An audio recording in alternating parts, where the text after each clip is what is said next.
see more of you. We keep hearing the story times, but we want to see who we talking to. So here I am. My name is Nat. Welcome to my channel. I am doing this live, and I'll leave the live up, okay? So bear with me. So this takes place about 9 years ago. This is a very, very long time ago's days, okay? So let me come up with some names. That way I can protect those. Anyway, I'm just getting to the story. So I had went to this kickback one summer about 9 years ago.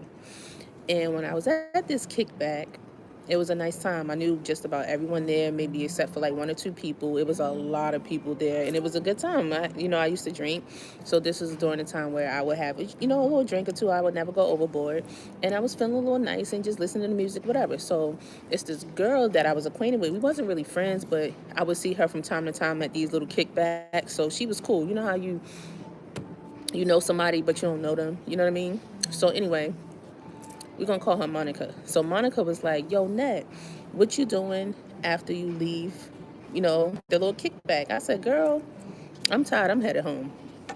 I'm about to go home." So she like, "Nah, you gotta come to the location." So I'm like, "The location?" She like, "Yeah, you gotta come to the location. You never been to the location?" I was like, "I keep hearing about the location. What's the location?" So she like, "You never been to the location." So she keep like, "Girl, you gotta go. It's so lit. It's so fun, blah, blah, blah, blah." So she like, "You're not doing nothing. You about to go home. It's the summertime. It's nice out. Like, why would you want to go home?" Like, I'm like, "You know what, Monica, you right. Let's go to the location." So she goes, "Dad, hold on. I got to get my phone charger because Justin has it. We're going to call the guy Justin." So she like, "Let me grab my charger." So she's going around the venue trying to find Justin, nowhere to be found. She calls his phone. "Hey, Justin, where you at?" Justin like, "Oh, I'm at the location."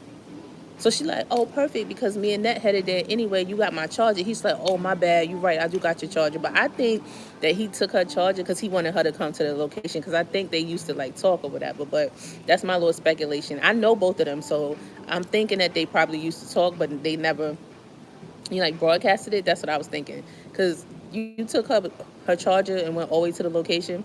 Yeah, sure. Anyway, so we're headed to the location. So it's me, it's Monica, and then there's a couple. We're gonna call the couple Kim and Kanye. I don't know. So Kim and Kanye, we're all walking down the street. So she calls. So Monica calls the guy who runs the location. Now I'm acquainted with the man who runs the location because I will always hear how he had a spot called the location. So I'm like, all right, but I never went. It was so many people that knew about it, but it was more so like on a if you know type of thing. You had to be invited. So I'm like, okay, whatever. So she's like, "Let me just call to make sure, because I don't want to just bring anybody to the location because he's strict about that." I said, "By all means, do your thing." Now I could have called him myself, but I just think that would have been weird that I wasn't in touch with him all week, because I would speak to him periodically that I'm like, "Hey, the location," and we never talked about it. It was just like a if you know sort of thing. I'm gonna come back to him later. The guy that run the location, we gonna call him Majesty. So Monica is on the phone with Majesty. She said, "Hey, I have Kim, Kanye, and Nat. We're all headed to the location. Is that fine?" Majesty said, "Actually, no. You can only bring Nat." Now, Kim and Kanye have been to this location before, so it's not like they haven't been. I don't know why they were uninvited though. So all I hear is Majesty on the phone like, "Yeah, I don't mess with Kanye like that. He's no longer welcome at the location." So Monica is like, "Well, Majesty said Kim and Kanye, y'all can't come through tonight. I don't know why, whatever." So I'm just like, what's so elitist, or what's so mum's the word? What's so great about this location? So now my interest is piqued because people acting like it's so exclusive. You had to be there. Fine. So now we head there. Now, when we get to the location, it's a building. The building has no signage on it. It looks almost as if it's a deserted building. But that's the beauty of, I guess, the location, because it's not deserted at all. So we go inside. She calls up, what I call him, Justin. So Monica calls Justin. She like, "Yo, we're at the location." So he like come up on, I don't know, I'm gonna just make up a number. Come up on the 16th floor.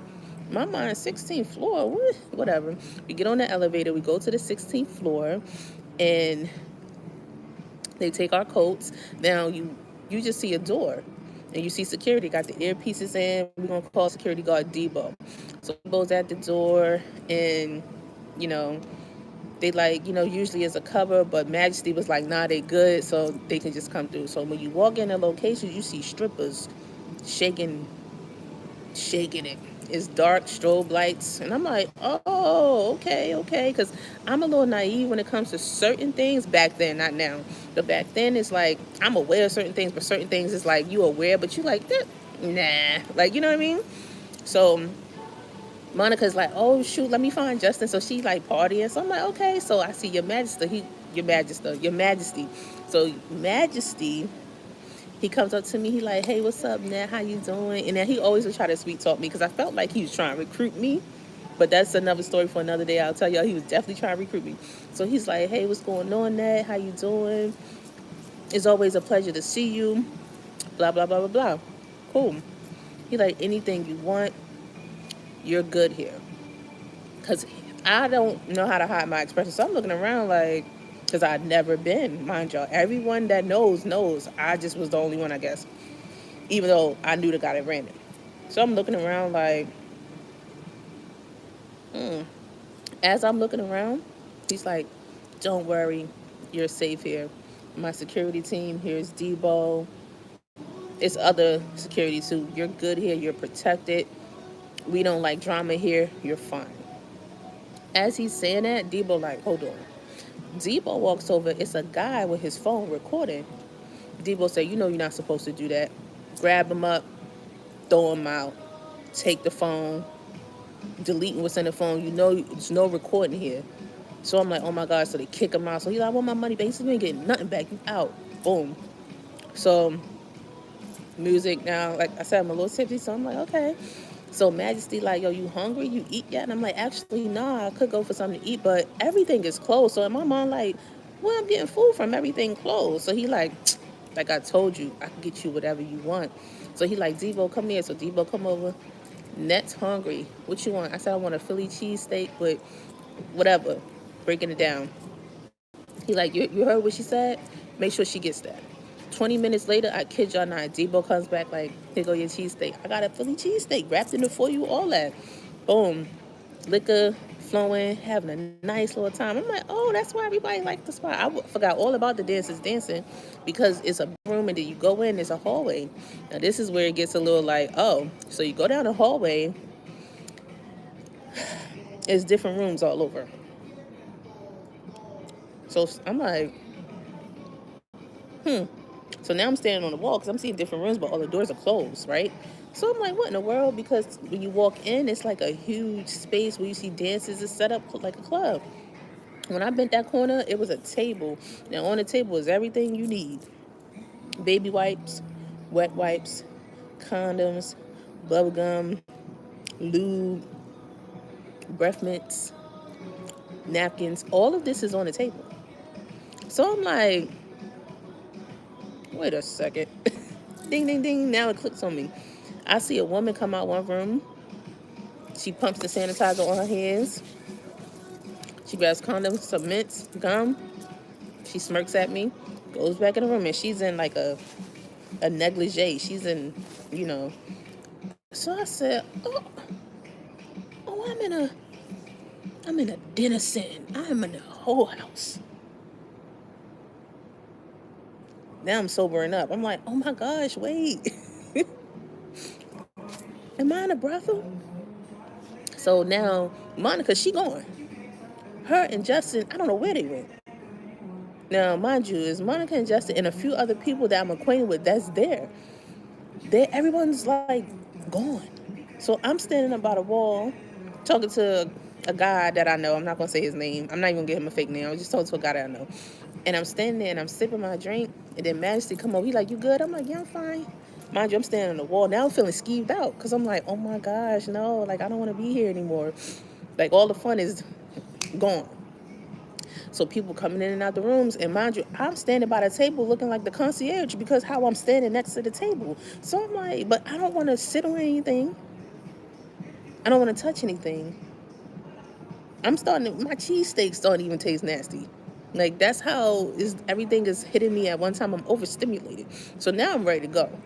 So now I'm standing by the wall, skeeved out, appetite gone. Now I'm looking for Monica. All these different rooms. I don't even want to touch the doorknob, okay?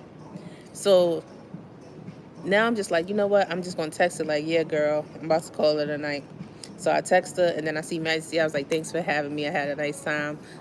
I'm tired. I've been partying all day. I'm gonna call it a night. I go home. When I go home, I take everything I had on and I throw it in the incinerator. I throw it down the little trash chute. I'm done. I feel dirty because I was sitting up in that brothel having a time at first until things hit me. And what really made me feel like just as crazy is because I'm seeing women go in and out this thing. Now, mind you, this is over a decade ago or a decade ago. I'm seeing women coming in and out of these rooms and coming in with their backpacks. And these are young women, like young women, about, I'm going to say early 20s, no older than 25. I'm going to say from 19 to 25. They're coming in, basically clocking in with their bags. Some just look like, I gotta do this today. It just didn't make me feel good. Now, Majesty, he was into some things. A lot of people knew he was into some things, but he always was charismatic and charming, and that's what would get you. Now, my father back in the day, God rest his soul, he used to always play this song by the Whispers called Lost and Turned Down. He used to always be like, listen to the song, you need to listen. And I'm like, why he so adamant on me listening to this song? But if you hear about Lost and Turned Out, it's basically about a girl named Olivia who was going to see her grandmother, but she bumped into a pimp and wound up getting turned out. So I say all that to say, prior to all of this happening, let's rewind it. Maybe a year or two before that, I met Majesty at a All-Star event, an NBA All-Star event. And he was cool. He was with a group of guys. Now, I would see Majesty sometime with this one woman in particular, or these two, or I would see Majesty with this one woman in particular, and sometimes I would see him with two women. So you start to deduce, okay, cool. So one day, Majesty and I had exchanged numbers because we met each other at this All-Star event, right? So, and I kept bumping into him at other events after that, so me and him exchanged numbers because he was actually cool. This when I was in my networking mix days, I was just, exchanging numbers with people that was movers and shakers. So one day Majesty calls me. This is before the story time I just told you. I said I was going to tell it another day, but I could just tell it on here. And he called me. He like, yeah, I always see you. You always seem cool. We at events. You always cool. I see you at kickbacks. You always just chill. You should hang out with me sometime. You should hang out with me and my homegirls. Some people always say my homegirls. Me and my homegirls sometime. We like to have fun. We travel. I get their hair and nails done. We party. They don't never want for nothing. You see when I meet you, right? When I met you, or when I see you at an event, or when I see you at a kickback, you don't never come out your pocket. I always got you. I'm like, yeah. He like, yeah. So I'm just saying, like, you should start hanging out with us. You'll have a time. You'll love it. So I chuckled. Because I remember that song, Lost and Turned Out, that my father used to drill in my head when I was about 12 years old. And I'm listening, and as he's talking, I'm just hearing, dun, dun, dun, dun, dun, dun, dun. Olivia the slave got distracted on her way to grandmother's house. That's all I'm hearing as this man talking. So I laughed and I said, Majesty. He said, what's up? I said, who you think you talking to, nigga? And he laughed. I was like, stop playing with me. I said, nice try though. He said, Dad, I was trying. Right? I said, yeah, you was trying. He's like, my bad. You right, my fault. You don't even carry yourself like that. And the reason why I brought that up, because after I left the location, he texted me. He said, give me a call when you're home to let me know you're safe. I called him. He said, listen, I would have never invited you there because I know the type of woman you are. But when you was with Monica, she said y'all was already halfway there, and I didn't want to turn you away at the door. You thought that me and you had a beef or something because of, remember, prior he was trying to recruit me. So I didn't want you to think I was holding something against you, because I'm not that type of man. I would never try to force you to do anything you don't want to do. But I also felt like that wasn't the place for you. So I want to apologize. I'm like, nah, you're fine. So yeah, y'all, that's my story time on camera. And have you ever been to something like the location? Have you ever been to a brothel? Have you ever, let me know, because am I just so new to this at the time? Like, I didn't think that that's something people frequent, but a lot of people used to hang out there. So yeah, that's all I gotta say. And thanks for watching. I'll talk to y'all later.